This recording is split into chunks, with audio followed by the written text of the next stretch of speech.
This is Straight Talk with Atlanta Greg Fann, the Preacher Man, and his sidekick Shanan Jones. Frank discussions of issues affecting the ATL, Fulton County, the state of Georgia, the nation, and around the world. And now, here they are, live and in living color, the team of Jones and Fann, the Preacher Man. Well, welcome today to another edition of Straight Talk with Greg Fann, the Preacher Man, and Shanan E. Jones. Shanan is offset today, but he'll be on shortly, momentarily. He'll be on the program. But we're going to be talking about this election, the general election that was just held on 24 here in Georgia. And Mr. Trump, he took a great hit and loss with Mr. Kemp, who won, and over Purdue, and Mr. Rosenberg, who won his election for the Republican nominee for Secretary of State. Now we're looking at the race. Now there's a runoff between, not a runoff, but a race between Herschel Walker and Reverend Raphael Warnock. Herschel was a Republican, and he was Trump's endorsed candidate. And Reverend Warnock, who is the Democratic nominee, who won his place as to be the Democratic nominee for the Democratic Party for the U.S. Senate. So he's running for re-election. And looking at the lieutenant governor's race with now it looks like it's going to possibly be Kwanzaa Hall, or in this race, look like it's going to possibly be Kwanzaa Hall or Mr. Bailey, because they're going to be doing a runoff for the Democratic nominee, and Butch Miller and Mr. Jones for the Republican side, to see who's going to, in the next 4 weeks, who will be those nominees to run for lieutenant governor here in the state of Georgia. But we're going to have a special segment this today with a young man. His name is Miles Teller. And Miles Teller is the former chief of staff for the Homeland Security under Mr. Trump's administration. And now he is the executive director of the New Renewed American Movement. And he's going to talk about the Republican Party and why he left the Republican Party and what he sees the Republican Party today. And we'll be having that interview on the other side with Shanan and myself. But right now, we're going to have news and information coming from Mrs. C. Hey, Miss C. Hi, Miss C here with your 3-minute news blast or more. Hey, Greg. Hey, Shanan. So good to see y'all over there. Listen, let's start out with you are invited to Liberty International Door of Hope Ministries, 1362 Metropolitan Parkway in Atlanta. Services begin at 10 a.m. live, or you can watch on YouTube virtually. The pastor there is our very own Bishop Greg Fann, the Preacher Man. If you want more information, call 404-756-7546. And that's to join the worship services or find out more about the worship services of Liberty International Door of Hope Ministries. Okay.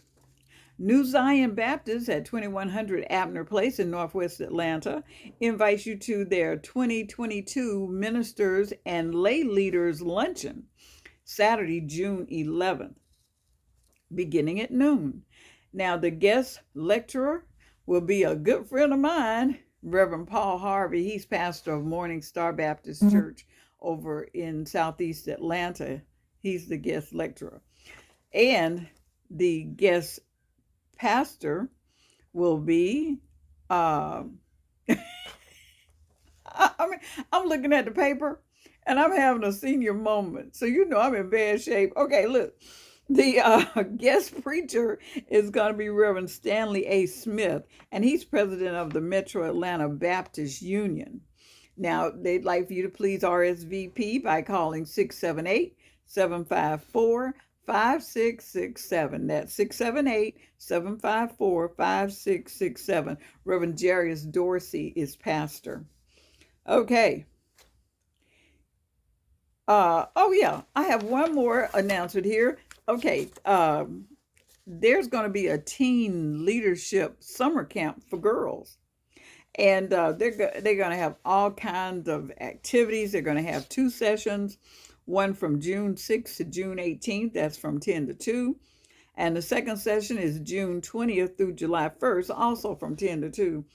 And the girls will learn etiquette, entrepreneurship, empowerment coaching, political leadership. I mean, they're also going to serve 2 meals, breakfast and lunch. And this is hosted by Karen Shirley, that she's the executive director also. And it's going to be held at Christ Apostolic Church International, 6781 Mapleton Parkway in Mapleton, Georgia. Contact Karen Shirley at 678-210-5252 or 678-499-3341. Now, I'd like for you to do 4 things for me. That is to share this broadcast, like this broadcast, leave us some comments. Let us know how we're doing, okay? And then number 4, we'd like for you to subscribe. And there's a little button there to subscribe. Just punch that button. Also punch the button that says like. And we would be so happy if you did. If you have any announcements you'd like for us to make for you, send them to us by email at straighttalknews1362@gmail.com. That's straighttalknews1362@gmail.com. Now listen, I want to ask you a question. I had a situation to come up, so I wanted to see what you think about it. Leave me a comment, okay? If a friend of yours told you a joke and it was not funny, I want to know, which one of these would you do? Would you would you not say anything, try not to hurt their feelings? You just don't say anything. You don't do anything. You don't react. Or number 2, would you just smile? Or number 3, would you just say, "Bye, Greg"? Well, I told you Shannon was going to join me. I told you he was going to join me. He's out there at home, someplace, doing what Shannon does, because you know Shannon. But I'm on the beach without my brother, and I wish you could be out here on the beach with me, Shannon. Oh, it's so nice. The breeze feels so good I out here on the see beach. that. I see that. Mm-mm-mm. Yeah, well, Shannon, Looking good, man. looking good, just like I knew I would. Listen, want to just kind of, And the humility award goes to Greg Fann. you got it. And Miss C, man, Miss C, Miss C always cracking on somebody, man, and everything. Yeah, I mean, I don't know why she do that to me. I mean, Miss C, you've been sick, and so I've been praying for you. That's the Washington Highway. Yeah, well, why not wait? But anyway, I'm gonna let Miss C slide with that. I'm gonna leave her alone and let her tell her jokes, and get her laughs, and I'm gonna leave that alone, and I'm gonna talk politics. How about that? Are you taking the high road? Or is that what you're trying to do? Are you trying to say when they go low, we go high? I go Are higher. you slick coming back? Are you slick coming back on Miss C in I your go, own I go one higher. highway? I go higher. We gotta go higher. I see you, Doc. I Hey, see hit what it, you're buddy. doing. Hit it, hit it, I hit see it, what hit you're it. doing. Hit it, hit it. Each one had his Wednesday wind down on Wednesday. Even in spite of the rain, they had a great crowd, a great turnout for the Wednesday wind down in the city of East Point. And kudos I to feel some this. kind of way about that. Why? I How? don't ever get invited to the Wednesday wind down. I get invited to the meetings. We got to raise hell to get to heaven on this issue and that. Nobody ever invites me to the Wednesday wind down. Well, You know, feel I you. get invited to the I get invited to the Wednesday wind up, Well, but that's I what I don't want get to say. invited to the Wednesday wind down. That's what I was about to say. You took the words just out of my mouth. They need you to wind up, not to wind down. So you stay wind up, okay? Listen, but I want to just, Shannon, before you came on, I talked about the election of Mr. Trump and Mr. Trump's candidates for governor, his candidate for Secretary of State. Both of them bombed out. So Mr. Trump, when Pence came in, I think Pence has changed some things in terms of how people in Georgia viewed Mr. Trump and his, you know, political influence here in Georgia. He didn't have quite the influence he thought he had, right? But he still has Mr. Walker in the race. He still has Burt Jones in the race, who's running for lieutenant governor, like now in the runoff with Butch Miller. And he still has that going for him, Herschel and Butch Jones, both of them University of Georgia students or graduates, or they went there. But he still got that going from the university side. And I think most of that is because it is the University of Georgia that the alumni and those people support the alumnus like we do at Washington High, right? Is that the school that Herschel Walker said he graduated from and he didn't? University of Georgia? That's what he said. Anyway, That's what he said. anyway. Anyway. Did you see the editorial cartoon on Wednesday in the AJC? It had Trump walking in to say, "Okay, let's see who I'm going to endorse next," and it had all the Republicans cutting, running out the door, running out the room. Wouldn't want them to call their name. Oh man, I tell you, this guy's ego is so big. They say that Purdue, he put $3 million. He okayed $3 million of the Trump PAC money. Make America racist again, whatever the name of the PAC is. Well, you don't have to make America racist again. I guess keep America racist forevermore is probably the name of it. But they said that toward the end, when he needed him most, Trump was looking at the attendance, the lackluster attendance at the Purdue rallies, and so he began to move away from it. But everything that he touched, pretty much, nothing did what his ego thought that it was going to do. Secretary of State Brad Raffensperger came across with great numbers. Purdue was running around saying he was going to beat Kemp by 30%. He lost by 50%. So, but Peggy Noonan, wrote a great piece in the Wall Street Journal top of last week. And what she said, Bishop, was that people will grab what Trump is saying, but they don't want Trump. And so we're starting to see that in the party. A lot of the values that were there without him, what I would say, without him putting the Trump glare on a lot of those values, conservative values and talking points were already there. He Trumpicized it. And what they're saying now is that, the party has to move forward. We're going to deal with that a little later, Right. but in just a few minutes. But Peggy basically said that the party is going to have to find a way to grab his message, but keep him away as the message.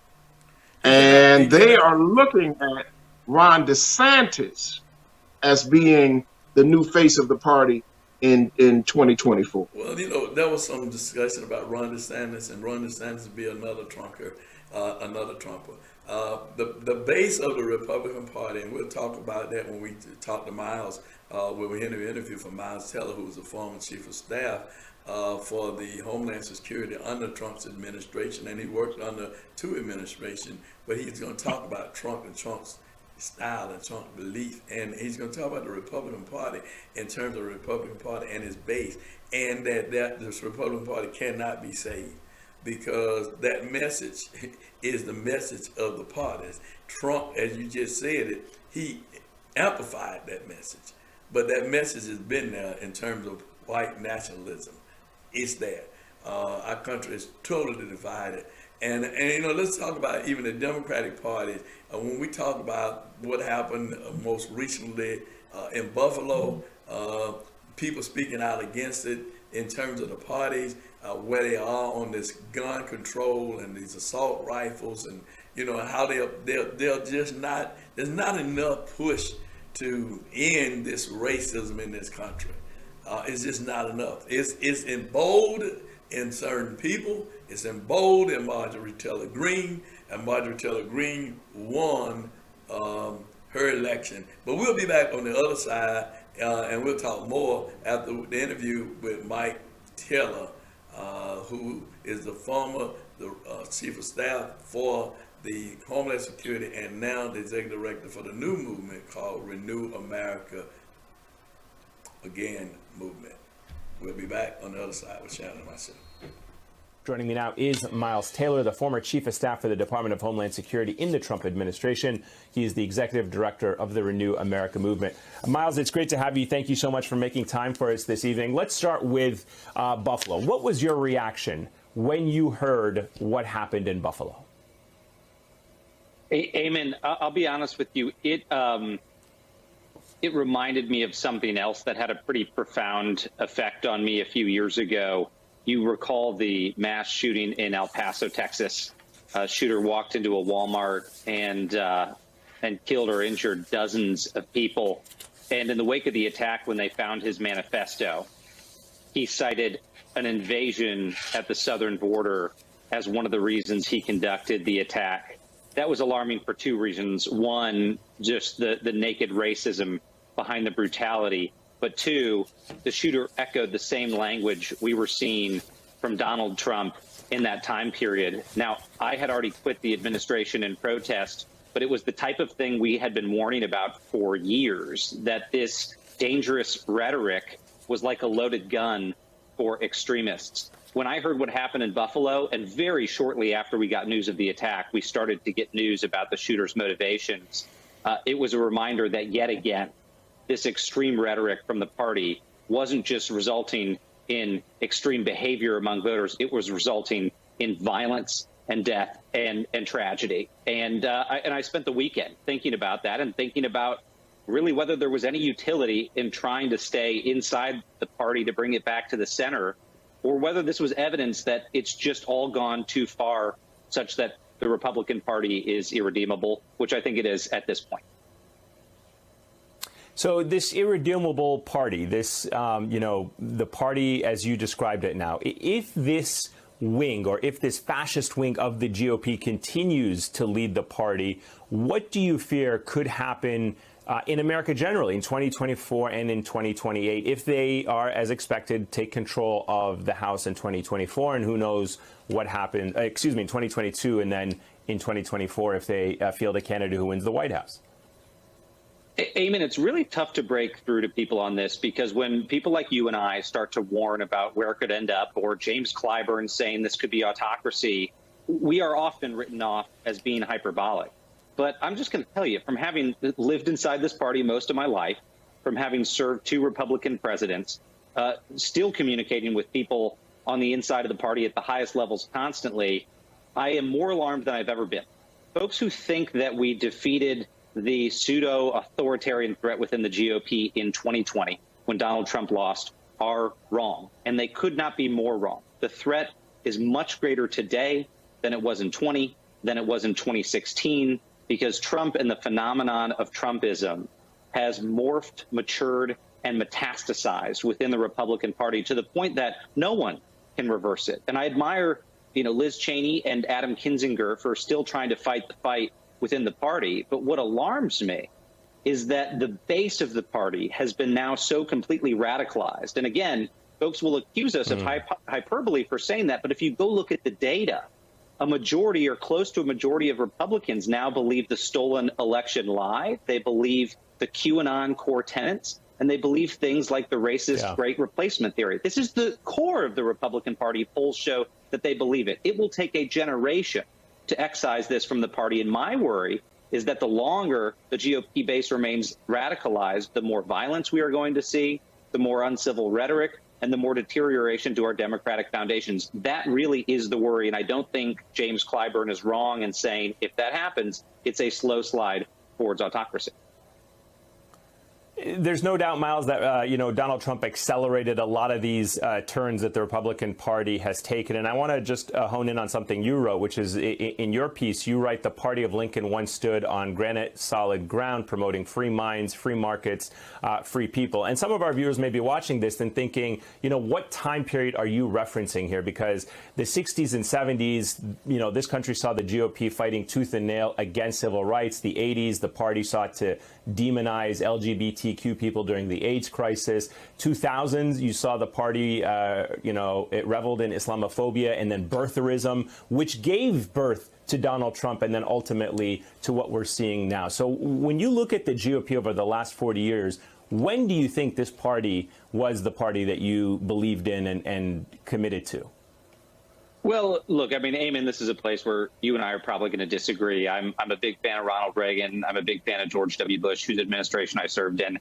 I think really good things happened in the party through various periods. But my worry isn't even that the GOP is regressing to the 50s, which a lot of people are saying the 1950s. I'm worried that the GOP in some ways is regressing to the 1850s. Now, I've been rereading the narrative of the life of Frederick Douglass, and it's almost eerie when you go back and you read writings from that time period about how even well-intentioned people were waltzing zombie-like into this racist American political environment. And no, we're not living in the 1850s in terms of the scourge of slavery, but boy, we've got a lot of people that are zombie-like and not waking up to the realization that racism has been weaponized in this country, and that we've got people radicalized by GOP rhetoric who are going and shooting black and brown people in grocery stores to carry out a political objective.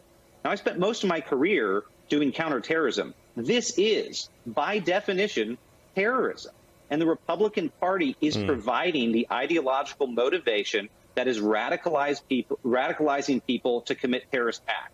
Eamon, this is what we saw with the rise of Al-Qaeda, with the rise of ISIS. I never in my life thought I would see that radicalizing rhetoric coming from my party, coming from the Republican Party, and resulting in the deaths of Americans on American soil. That is what we are witnessing, and it's not just a physical threat to Americans with the spike in domestic terror. Again, it's a threat to the foundations of our democracy, because the GOP is spreading this deeply illiberal view of what it means to be a democratic republic. That is giving me deep alarm, and I no longer think we can reform the GOP from within. We've got to counter it from without. Let me ask you finally, if I can, why, and our viewers may be wondering this, why was this the final straw? Why was it the final straw to see what happened in Buffalo and say it's time for you to leave? Why was it not, for example, when Trump, tried to impose this complete ban on Muslims entering the United States, or the way he denigrated Mexicans and migrants, or his anti-Semitism? Why was this the moment that said, I'm out?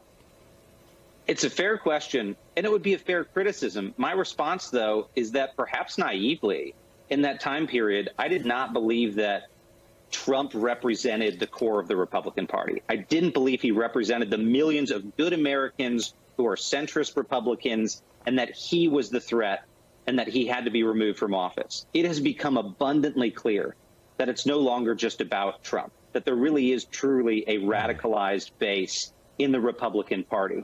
That is something I no longer think we can reform anywhere in the near term, and to defeat it, we've got to do it from outside the Republican Party. Look, it's not an easy decision to make, and no one's got to play the violin for me. But it's tough to change that part of your identity. But I would urge other Republicans out there to do the same thing. I hope people continue to leave in droves like they did after the January 6th insurrection. It's time to leave the GOP, go start something new, become an independent, join the Democrats if you agree with them. But the Republican Party is no longer a home to rational Republicans and concerned conservatives. In fact, in many ways, it is genuinely a threat to our public safety and national security. Shanan. Well, man. Wasn't that something? Wow. Ooh. Wow. I mean, that's what's going to have to happen. The Republican Party is going to have to get from under Emperor Trump. They're going to have another Tea Party. Not a Tea Party in the sense of the Tea Party that they brought a few years ago, but they're going to actually need a Tea Party, Boston Tea Party. They're going to have to go all the way back to the Paul Revere days, and they're gonna have to break out of this because they've basically coronated a new king, and this man, Emperor. emperor, exactly, and he's really Darth Vader, and Lord Vader, and so they're gonna have to pull out their lifesavers and try to break free from Darth Vader. Well, one of the things he said that Representative Clyburn said was how Yeah. this government is trending in terms of that, as you just said, in terms of an emperor, in terms of a dictator, and how people are buying into that. And if we just be honest about it, it is about Yeah. race.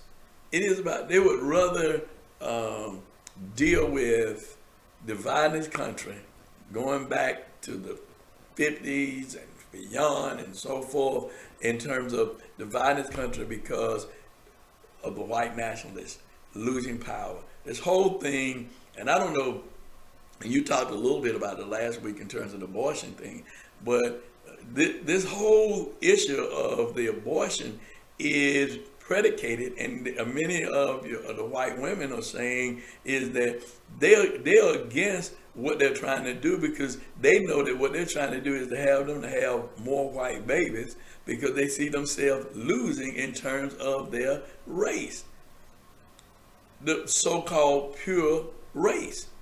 And they're fighting and doing everything they can to survive. And when you look at people like Ted Cruz, right? And him supporting that same effort. When this is a man who talked about his wife like she was nothing.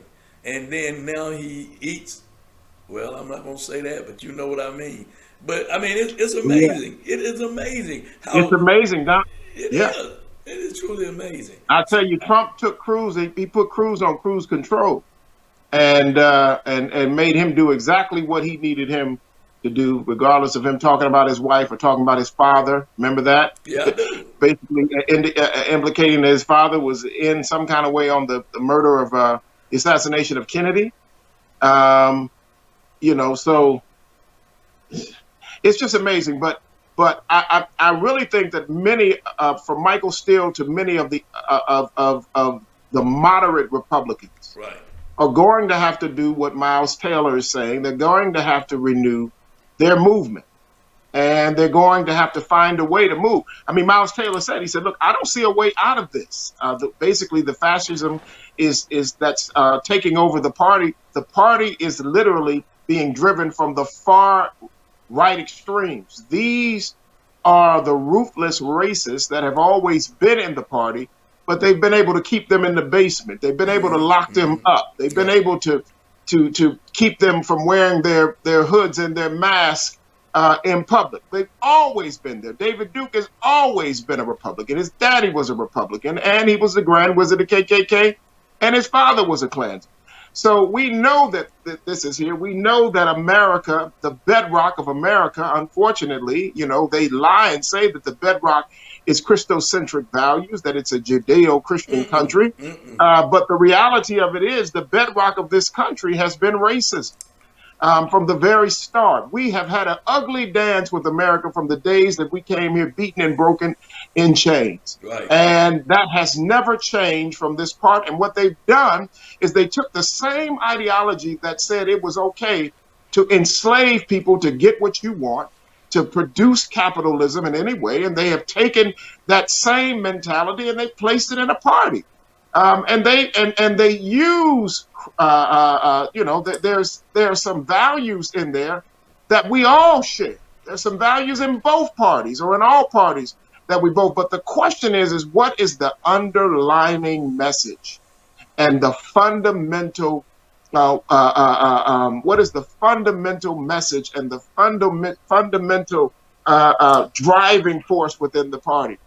And unfortunately, when you break much of that down, racism is in that, and that's what they have to deal with. Black, they're trying to come after black men, but you can't come after black men on one side, but then once you get them in the party, you begin castigating them because you really don't want them in the party in the first place. You're just trying to use black bodies to gain more power, use black bodies to gain more pieces of the pie, to get more money. And that was slavery. It has never changed. It has never changed, and it's not changing in this moment. It's not going to change anytime soon. Steele is a prime example of that. They made him the chair of the Republican Party, gave him one term, moved him out. I'm just sharing some things and I'm listening to what you're saying, and I'm thinking about things that have happened in the past where with people of color like ourselves that have been moved in positions of authority, and then after they get what they want from us, then they kick us out because it's about them and not the issues that face this country, America. We have to face this country really ill problem, and that is racism. We skate around it, but it's on the Democratic side as well as the Republican side. Because as I said last week, and I will continue to say this, until we can find us a common sense party, until we can get to a ballot that doesn't have Democrat nor Republican, but it has individuals that are running for a particular seat that speak to our values as human beings, as people who believe in God, that are God-fearing people, for real. And I'm not talking about saying, I'm not talking about the preacher in Tennessee who talking about if you're a Democrat, you need to get the H out of my church. I mean, that's not a Christian. That's not a Christian. That's not a believer in Christ. That ain't even talking about Jesus. That's talking about politics. But we got to get. That's a political fundamentalist. We got to believe. We got to find people who believe truly in God and fear God, because what we have going on in this world today is a lack of fear of God, but not a true belief in Jesus Christ, not a true belief in the resurrection, not a true belief in that he lived, he died, he's coming back again, and he's coming back for the soul of man. The soul of America is at stake because America is divided. The Bible told us what will happen in this time, and it is happening now. We see it. Take your blinders off, get real. Find people that you're going to elect that's going to stand up for something that's right and that's for the better good of humanity and mankind, and not based upon a skin color. Because if we all say we created in the image and the likeness of God, and we come from God, and he made us all from the dust, then we all are children of God. So there's no division between us and others, because we all are children of God. The Apostle Paul clearly tells us this in the Bible when he talked about he came for the Greeks as well as the Jews. He told us that in the words in Romans and in Acts, and as he preached around Asia Minor. That's where racism has always been a problem, and it probably will always continue to be a problem for those who don't know God and don't fear him, but moving out on their own agenda. I'm Greg Fann, the preacher man, and I have my co-host Shanan E. Jones, and we gonna say it just like this. You ain't been listening to nothing but what today? Straight talk. Straight talk. And we'll see you next week. Maybe Shanan will come join me on the beach next week, but if he don't, wherever he is, he'll join us, and we'll have more straight talk. Don't forget to subscribe to our channel, like us, and tell a neighbor, tell a friend to tune in to Straight Talk with yours truly, Greg Fann, and Shanan E. Jones, and Miss C too. You can hear what she had to say with her lame self. Until next week, God bless you. Want to be a guest on Straight Talk? Email Greg Fann at FANN922 at Comcast.net or call 404-308-0795. Join us again for another episode of Straight Talk with Shanan Jones and Greg Fann, the Preacher Man.